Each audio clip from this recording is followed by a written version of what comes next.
O empreendedorismo imigrante é fomentado por diversas instituições de cariz social e grande parte desse trabalho aposta na formação para a empregabilidade. Para nos falar sobre alguns casos de sucesso, temos hoje em estúdio André Costa Jorge, diretor do Serviço Jesuíta aos Refugiados. Olá, André, seja bem-vindo. Olá, viva.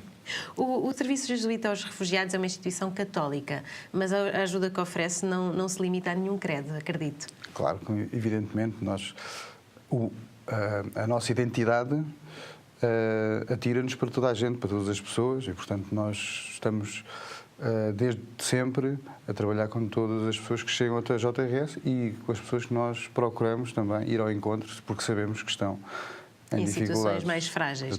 E quem é que procura o JRS? O JRS nasceu para acompanhar, servir e defender os migrantes e os refugiados em situação de maior vulnerabilidade. O que é que isto quer dizer? Aqueles que, no processo migratório, ficaram sem suporte, muitas vezes em situação de emergência social, e, portanto, ficaram no último lugar, digamos. Sim. E para nós ocupam o primeiro lugar.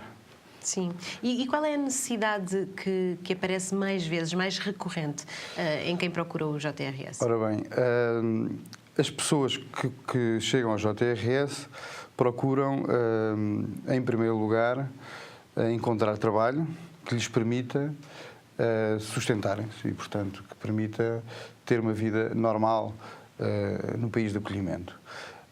De qualquer das formas, as pessoas têm outro tipo de necessidades, para além da necessidade de encontrar trabalho, portanto, de se sustentarem, sim, que nós identificamos e que também trabalhamos com as pessoas. As dinâmicas familiares, acredito, por justamente, exemplo. Ou até, foi por aí muito que começamos, por exemplo, nas competências linguísticas. Muitos migrantes que chegavam ao JRS, há uns anos atrás, por exemplo, não sabiam falar o português e não conheciam suficientemente bem a língua portuguesa para poderem ser integradas no mercado de trabalho. É o primeiro passo para quem chega a um país desconhecido, com uma língua diferente? Na nossa opinião, dominar a língua do país de acolhimento é uma ferramenta fundamental para a integração. Também é verdade que muitos dos migrantes que chegam a Portugal são lusofalantes, portanto, sim, isto vem dos países africanos de língua oficial portuguesa ou do Brasil, e, portanto, essa limitação própria de quem imigra, essa barreira à partida já está em princípio está, mas de qualquer das formas nós verificamos também que as pessoas têm algumas limitações também ao nível das competências académicas, escolares e profissionais. Isto é, o mercado de trabalho em Portugal e as exigências do mercado de trabalho na Europa são diferentes das exigências do mercado de trabalho em países, por exemplo, em África, e sobretudo, as competências que as pessoas trazem muitas vezes não lhes permite um acesso rápido à oferta do trabalho. Por isso é que o JRS trabalha tanto na formação para a empregabilidade, por exemplo? Justamente. Isto nasceu, essa nossa consciência de que as pessoas, para poderem aceder ao mercado de trabalho, têm que ser ajudadas para esse efeito, nasceu muito o contacto com as pessoas do terreno.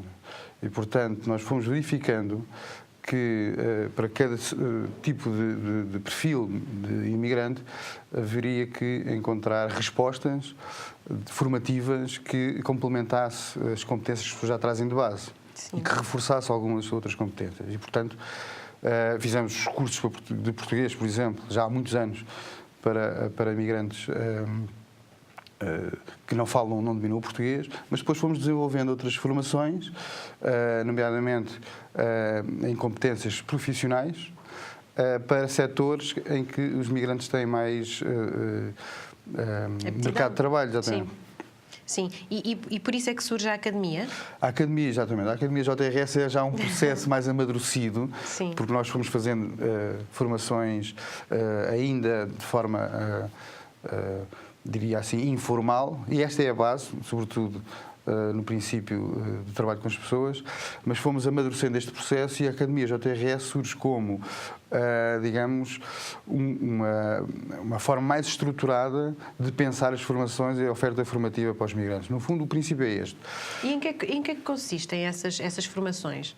As formações são vários módulos formativos, por exemplo, formação para apoio a idosos ou apoio a crianças, para empregadas domésticas, formação até em competências pessoais e relacionais, ou até formação em gestão financeira, por exemplo, em gestão doméstica. Porque sentimos que as pessoas têm necessidade em gerir a sua vida cotidiana e, portanto, numa perspectiva global.